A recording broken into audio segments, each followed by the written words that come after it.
ഇതുണ്ട് ഞങ്ങളുടെ ഇവിടെ ദുർഗാപൂജ തുടങ്ങാൻ പോവാം 2 ദിവസം കഴിഞ്ഞ്. അന്നേരം അതിൻ്റെ അപ്പുറത്ത് പണി നടക്കുന്നു. അപ്പോൾ നമുക്ക് നോക്കാം.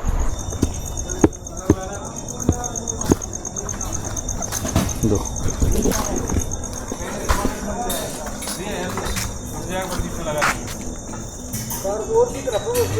ഇതാണ് ഞങ്ങളുടെ ഏരിയയുടെ അമ്പലം പുറവിൽ. ഇവിടെ നാളെ ദേവി ഇരുത്തും. ഇതെല്ലാം പണിഞ്ഞ് ശരിയാക്കിയിട്ട്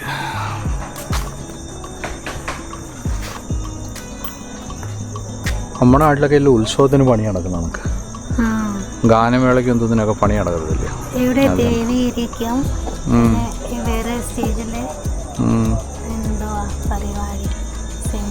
അത് സിംഗിങ് ഡാൻസിങ് കോമ്പറ്റീഷൻ ആൾക്കാരുടെ വായിക്ക് നോക്ക് അതൊക്കെ അവിടാണ്. ഇവിടാണ് ദൈവം ഇരിക്കുന്നത്.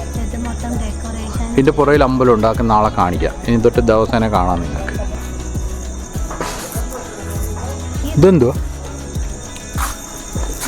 ഡെക്കറേഷനോ? ബാക്കിയല്ല ഡെക്കറേഷനാണ് നാളെ. ഇവിടെ എല്ലാം ലൈറ്റല്ല ഇന്ന്.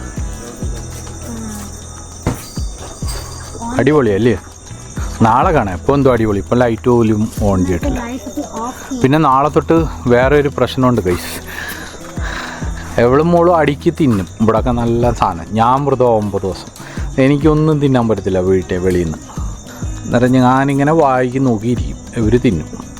അതാണ് ഒരു അടിപൊളി എന്ന് തോന്നുന്നു. ഇതെന്തോ അറ്റൻഷനിലൊക്കെ നിൽക്കുന്നത് ആകുമ്പോൾ. അല്ല ഞാൻ വിചാരിച്ചു ഇനി പട്ടാളത്തിട്ടാലോ ഫാദർ ഇൻ ലോയെ ഓർമ്മ വന്നതാണോ എന്ന് പറഞ്ഞാൽ എൻ്റെ അച്ഛനെ. അദ്ദേഹമാണൊരു പട്ടാളം. ബാക്കിയുണ്ട് എല്ലാവരും ഈരിട്ട് എല്ലാവരും കിടന്നുറങ്ങി. അവന്മാർ മാത്രം പണിയാം. എന്നാ ഇനി നാളെ കാണിക്കാം. ബാക്കി നാളെ ഏതാ? അല്ല ഇത് ക്ലോസ് ചെയ്ത് ഇനി ബിസിയൊന്നുമില്ല. അന്നേരം എല്ലാം ഓപ്പണാണ്. ഇന്ന് ക്ലോസ് ചെയ്തു.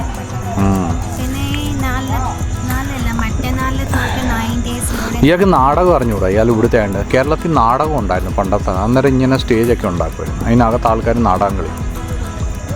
എനിക്ക് ചോറ്റാനിക്കര അമ്മയൊക്കെ കണ്ട് ഓർമ്മയുണ്ട്. അയാൾക്ക് അറിഞ്ഞൂടാ. പിന്നെ പറഞ്ഞുതരാം. ഇപ്പം എന്നാ ഓക്കെ ചലോ.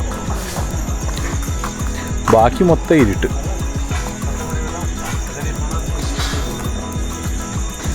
എവിടെ പോകും സ്പീഡി? ഞാൻ വരണ്ടേ? വായ അത് കൊള്ളാം. നമുക്കിനി ഡെക്കറേഷൻ നാളെ കാണാം. ബൈ. ഇവരുടെ ഡാൻസ് ഒക്കെ ഉണ്ട്. ഇവർ മുഴുവൻ ഡാൻസിനകത്തൊക്കെ ഉണ്ട്. 22 ദിവസം ഡാൻസ് പ്രാക്ടീസ് ഉണ്ടായിരുന്നു ഇവിടെ. ആ പാടെ ഹിന്ദിക്കാരി വരുമ്പോൾ അവിടെ 5 ദിവസമാണ് പോയത്. എന്തോ ഡാൻസ് കളിക്കുമെന്ന കമ്പൊക്കെ വെച്ചുള്ള കളിയാണ്. ആൾക്കാരുടെ തലയ്ക്കൊക്കെ ഇട്ട് കൊടുക്കുമെന്നാണ് തോന്നുന്നത്.